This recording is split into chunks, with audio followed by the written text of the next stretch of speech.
दिनै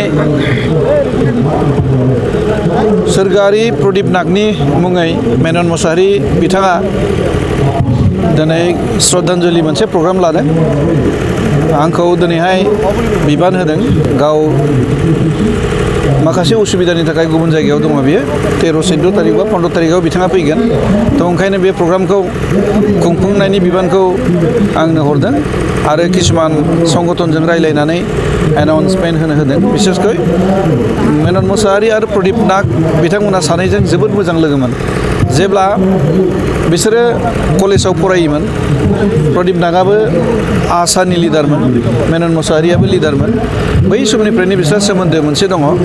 बेनि उनाव बिसेसकै जेब्ला सेन्ट्रेलनि प्रेसिडेन्ट जादोंमोन प्रदीप नागा, बे समावहाय मेनना संगठनखौ गारनानै मोजां प्रफेसनेल सासे बिजनेसमेन जाबायमोन।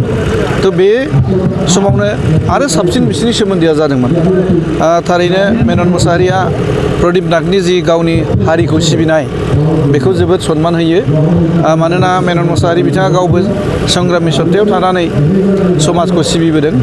दिनैसो बिथाङा बिजनेसमेन बा राजखान्थियाव हाबदों, नाथाय बिनि सिगां बर' हारिनिनो खामानि मावोमोन। थ' आरो बेजों लोगोसे प्रदीप नाग बिथांमोनखौ जथेस्थ'खिनि बे नांगौखिनियाव सहायबो खालामबोदोंमोन। आरो मालाबा आं गावबो नुहैयोमोन अफिसाव सानैजों सिरि सिरि जिरायनानै खोब सुन्दर भाबै रायलायोमोन, मोजाङै रायलायोमोन। आं थाङोब्ला सिरि थायोमोन, बिसोर सानैखौ आं एदावोमोन। सानैखौबो खोब मोजां लोगोमोन। बिसोरनि सिङाव मा सोमोन्दो दं आं मिथिलायला, खिन्थु बिराद मोजांमोन। हयथ' जानांगौ संगठना थाखा फैसानि अभाबफोर जायोब्ला बहाबाफोर थांनो प्रग्रामफोर सालायनो हयथ' बिथांमोना बुङोमोन दां। थ' बेजों जाबजों दा बिसोरनि जि फ्रेन्डशिप, बे रिलेसनखौ बिल्ड आप खालामनो आदिबासि संगठनखौ हारिखौ गावसिनि हारिखौ बोखांनायाव थुलुंगा मोननायनि नेरसोन हिसाबै बिथां मेनन मोसाहारिया प्रदीप नागनि आबुं मोनसे स्टाचुखौ मुसुखाखौ जुदि बिसोरनि संगठना आजावोब्ला बिथाङा बानायनायनि खोथा होदों। आं आसा खालामदों आदिबासि संगठननि बिथांमोनजों आं दाख्लैनिफ्रायनो रायलायबाय थादों। बिथांमोना निस्सय आजावगोन आरो गावसिनि हारि सिबिनायाव, आदिबासि समाजखौ सिबिनायाव प्रदीप नागनि जि भइस, राजनैतिक बिथिङावनो जा, सामाजिक बिथिङावनो जा, गुबुन मोनथायनि बिथिङावनो जा, जिबायदि भइस थिखाङो बे भइसखौ बिसोरो जेब्लाबो गोसोखांबाय थानो हागोन। बेनि गेजेरजों आं आसा खालामदों। बानायोब्ला बहा बानायनाय जागोन? बेखौ बानायोब्ला बिसोरनि अफिस उदालगुरियाव मोनसे दङ, आसानि अफिस। बे अफिसाव बे बानायनायनि गोसो फोरमायदों। हयथ' गावसोर बेलेगाव बुंब्ला, संगठना जुदि बुंब्ला जोंनि सेन्ट्रेल अफिसाव बानाय बा जिल्ला अफिसाव बानाय, बिसोरनि बुंनाय बायदि बिथाङा मावनायनि खोथा होदों।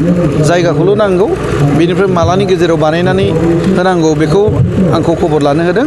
थ' बिथाङा फैनायनि उनाव जों ज' जिरायनानै बिसोरनि संगठनफोरजों रायलायनानै बानायनायनि थाखाय प्रिपेयार जानानै दं। प्रदीप नागनि मुसुखाखौ बानायनो थाखाय आसानिफ्राय खावलायनाय जादों ना गाव गोसो जादों? प्रदीप नागनि मुसुखाखौ बानायनो थाखाय आसानिफ्राय खावलायाखै। आं दहायनो सिगाङावनो बुंबोखादों। मानोना बिसोरो जोबोद मोजां लोगोमोन। आं गावबो थांनानै अफिसाव लोगो मोनलायबाय थायोमोन, सिरि सिरि सानैजों रायलायोमोन, मिनिलायोमोन, आंबो एदावोमोन। थ' बे फ्रेन्डशिप बिस्रा दङ, मोजां सोमोन्दो दङ। आरो बेनिखायनो बिनि मेम'रिखौ, बिनि सानस्रि जि फिल'सफि, बेखौ अराय गोथां खालामनायनि बेहाबो मेनन मोसाहारि बिथाङा जोबोद गोसो। आरो बे गोसोखौ गावनि गोसोआव थानायखौनो बिथाङा बेखौ बानायनानै होनायनि गेजेरजों मावफुंलांनो नाजादों। मेनन मोसाहारिनि जानानै नोंथाङा दिनै आं मेनन मोसाहारिया जिहेथु आंखौ बुंबाय, आदाया थांनानै एनाउन्सखौ खालामना होदो, गावबो रायलायहरदों। ओमफ्राय मिडियायाव गावनि पार्सनेल आबुं सावगारिजों लोगोसे गावबो एनाउन्स खालामदों आरो आंखौबो एनाउन्स खालामनो होदों। बिथांनि बुंनाय मथेनो आं दिनै एनाउन्सबो खालामनानै होबाय।